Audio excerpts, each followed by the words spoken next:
मुल्क बैंकरप्ट है, हमारे पास डॉलर्स नहीं है, मुल्क अपनी एक्सपोर्ट्स नहीं बढ़ाएगा, अपनी डॉलर इनकम को नहीं बढ़ाएगा, वो कैसे कह सकता है कि मैं एशियन टाइगर बन जाऊंगा। मैंने ऐसे भी स्लोगन सुने हैं, लाहौर को पेरिस बना देंगे। तो सिंपल चीज ये है कि अगर आपकी आमदनी नहीं बढ़ रही और खर्चे आपके बढ़ते जा रहे हैं, यानी इंपोर्ट्स बढ़ती जा रही हैं, तो आप कैसे एक मुल्क सॉल्वेंट रहेगा। हर शोर में जाते ही आईएमएफ के पास जा रहे हैं। हमने खुद माजी में शोर मचाया आईएमएफ के पास, क्योंकि सॉवरेंटी का इशू आ जाता है। जब आप आईएमएफ के पास जाते हैं तो आप अपने फैसले नहीं कर सकते, और ये एक बड़ा जिल्लत का सामना करना पड़ता है मुल्क को कि आप फैसले नहीं कर सकते। वो आपको हुक्म देते हैं, वहां उनके रिप्रेजेंटेटिव बैठ जाते हैं, वो कहते हैं आपने ये करना है, वो करना है, और वो आप डरते हैं कि वो करेंगे तो गुर्बत बढ़ेगी। तो वो जो लॉस ऑफ सॉवरेंटी है, सिर्फ इसलिए कि आपने आप मुल्क को मैनेज नहीं किया सही तरह, और वो अभी एक हुकूमत की नहीं, ये एक मुसलसल 30-40 साल हमने कभी सोचा ही नहीं कि हमने अपनी एक्सपोर्ट्स के ऊपर तवज्जो देनी है। यानी सारे गवर्नमेंट को तो ये समझना चाहिए ना कि जब तक हमारी एक्सपोर्ट्स नहीं बढ़ेगी, पाकिस्तान अपने पैर पे नहीं खड़ा हो सकता। लेकिन मैंने रियलाइज किया कि जब मैंने एक्सपोर्टर से मिलना शुरू किया, तो वो एक्सपोर्टर से जब बताना शुरू किया क्या क्या रुकावटें हैं उनके रास्ते में, तो मैंने शुरू में रियलाइज किया कि ये तो कॉमन सेंस है कि हमें एक्सपोर्टर्स की तो जिंदगी आसान करनी चाहिए, क्योंकि अगर वो एक्सपोर्ट करेंगे तो पैसा आएगा, बजाय ऐसे माफी करके आईएमएफ के पास पहुंच जाए। हम अपनी एक्सपोर्ट्स को तवज्जो दें, और दूसरा जो हमारी रिसोर्स है ओवरसीज पाकिस्तानीज, उनकी जो रेमिटेंसेस है उनको बैंकिंग चैनल्स के थ्रू चैनल करें, ताकि वो भी हमारे पास डॉलर की इनकम में इजाफा हो। तो मैंने दोनों जगह देखा, उनके लिए भी आसानियां नहीं कोई पैदा करने के लिए तैयार था जो रेमिटेंसेस थी, ना ही हम अपने एक्सपोर्टर्स के लिए कोई मदद कर रहे थे। और फिर जो फ्यूचर है टेक्नोलॉजी का, मैंने जब आईटी सेक्टर को देखा तो वहां भी वो सारा आईटी सेक्टर से जब बात की, हर जगह रुकावटें थी उनके रास्ते में। यानी उनको हम इनकरेज कर रहे थे, जो आईटी की फर्म्स थी, कि अपना पैसा बाहर रखें मुल्क से, अपने डॉलर्स बाहर रखें। हालांकि बड़ा आसान था उनके लिए इंसेंटिवाइज करना कि वो अपना डॉलर पाकिस्तान में लेके आए, लेकिन वो जो स्ट्रक्चर बना हुआ है एफबीआर का, जो हम शुरू में आए, एफबीआर गवर्नमेंट का, वो इसके ओब्लिवियस था, उसको समझ ही नहीं थी कि क्यों।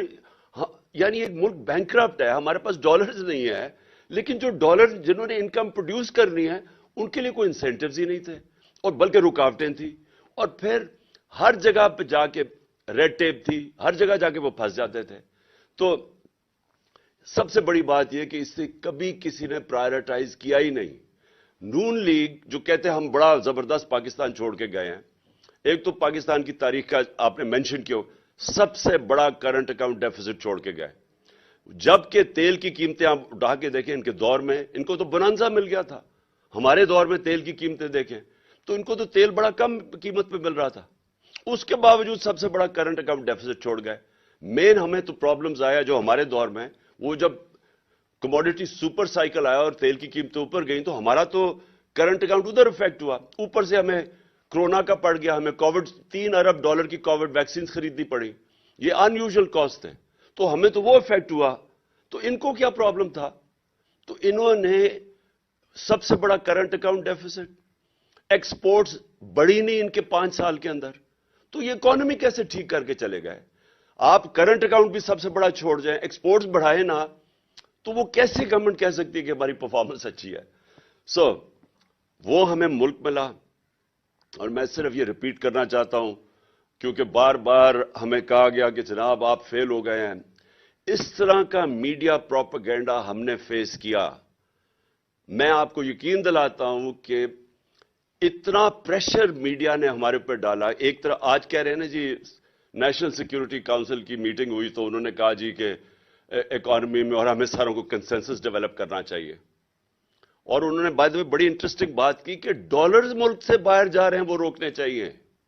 मैंने ये भी बड़ी आज नेशनल सिक्योरिटी काउंसिल की मीटिंग में सुना। तो डॉलर से सबसे ज्यादा कौन बाहर भेजता है? ये सरे महल जो था, ये किधर कौन से डॉलर से बना था? ये जो 4 मेफेयर के फ्लैट्स हैं, ये कौन से उधर से किधर से जनरेट हुए थे डॉलर? वो यहीं से पैसा बाहर गया था। वो जो $60 मिलियन पड़ा हुआ था आसिफ जरदारी का स्विट्जरलैंड में जो वापस आना था, वो किधर से डॉलर गए थे? वो सारे चोरी होके यहां से गए थे। تو یہ آج بلوں کو بٹھا دیا دودھ کی حفاظت کرنے کے لیے، اور وہ ہمیں بتا رہے ہیں کہ کیسے آپ نے روکنا ہے جناب ڈالرز ملک سے باہر جانے کے لیے۔ سب سے بڑے منی لانڈرز تو یہ ہیں۔ حدیبہ پیپر مل کیا تھی؟ منی لانڈرنگ تھی۔ تو سارے جو منی لانڈررز ہیں وہ ہمیں درس دے رہے ہیں آج کے جی ڈالرز روکنا ہے ملک سے باہر جانے کے لیے۔ تو میں اپنی صرف پرفارمنس بتانا چاہتا ہوں کہ یہ جو آج باتیں ہمیں کر رہے ہیں کہ جناب ملک بڑا تباہ ہو گیا اور کوئی بارودی سرنگیں تھیں، تو میں صرف، کیونکہ آپ نے یہ سنے بھی ہوں گے اسٹیٹسٹکلی، میں پھر ریپیٹ کرنا چاہتا ہوں کہ جو ہمیں پاکستان ملا تھا سب سے بڑا کرنٹ اکاؤنٹ ڈیفیسٹ، اکانومی ہمارے برے حالات میں تھی، پہلی دفعہ ہم گورنمنٹ میں آئے۔ میں یہ بھی کہہ دوں کہ ہمارا پہلی دفعہ جب ہم گورنمنٹ میں آئے، ہمارا امریکہ کی طرح کوئی سسٹم ایسا نہیں تھا کہ 2 مہینے، اب جب بائیڈن ایڈمنسٹریشن جب آئی تو 2.25 مہینے ان کو ہر ڈپارٹمنٹ نے بریفنگ دی کہ ہمارے حالات کیا ہیں، ایک ایک ڈپارٹمنٹ کی بریفنگ ملی ان کو، سو ان کی پوری تیاری کر کے لے کے آئے۔ ہمارا یہاں سسٹم ہی کوئی نہیں تھا۔ ہمیں تو 3 دن پہلے پتا چلا کہ جناب اب ہماری میجورٹی پوری ہو گئی اور گورنمنٹ بن رہی ہے۔ اس کے بعد جب گورنمنٹ میں آئے تو پہلی دفعہ پریزنٹیشن مجھے ملی کہ گورنمنٹ کی صورتحال کیا تھی۔ تو ایک نئی پارٹی بھی آئی پہلی دفعہ گورنمنٹ میں، پہلی دفعہ ہم نے یہ پتا چلا کہ حالات کیا ہیں۔ تو میں صرف یہ کہنا چاہتا ہوں کہ اس کے باوجود، اور مجھے بڑا فخر ہے کہ میڈیا پروپیگنڈا ایسا تھا ہمارے خلاف کہ جی تباہ ہو گیا ملک اور یہ ہو گیا وہ ہو گیا، تو ہم آپ یقین کریں کہ جب ہماری کیبنٹ کے اندر یہ فگرز پریزنٹ کی گئی کہ ہماری 5.7 اور 6% گروتھ ریٹ تھی آخری 2 سال، جو پاکستان کی تاریخ میں، اگر آپ ڈکٹیٹرز کو نکال دیں اور امریکن ڈالرز کو نکال دیں جو سیٹوں سینٹوں میں ایوب خان کے پاس آئے، ضیاء الحق کے زمانے میں افغان جہاد پہ آئے، جب انہوں نے کہا جی پینٹس ہیں تو انہوں نے اور ڈالرز منگوائے، اور پھر اپنے 80,000 لوگ مروا لیے وار آن ٹیرر میں اور وہ ڈالرز آئے۔ اس کو آپ نکال دیں تو یہ پاکستان کی تاریخ کی سب سے بہترین پرفارمنس ہے۔ اور جب یہ ہماری کیبنٹ کے اندر یہ پرفارمنس بتائی گئی تو میں آپ سب کو بتاؤں کہ ہماری کیبنٹ والے نہیں مان رہے تھے۔ اتنا بڑا پروپیگنڈا چل رہا تھا، ہم پہلے سے کنونس ہوئے تھے کہ جی ہم ملک تباہ ہو گیا، ہم اتنے برے ہیں۔ تو جب یہ فگرز اناؤنس ہوئی ہماری کیبنٹ میں، اور پھر ہماری کیبنٹ نہیں مان رہی تھی، باقاعدہ پھر بریک ڈاؤن دی کہ یہ سیکٹر میں اتنی، ایگریکلچر میں یہ گروتھ، سروس سیکٹر، تو وہ میں آپ کے سامنے رکھتا ہوں کیونکہ میں اس لیے سمجھتا ہوں کہ یہ ہماری بہت بڑی اچیومنٹ تھی، اور یہ اچیومنٹ اس لیے تھی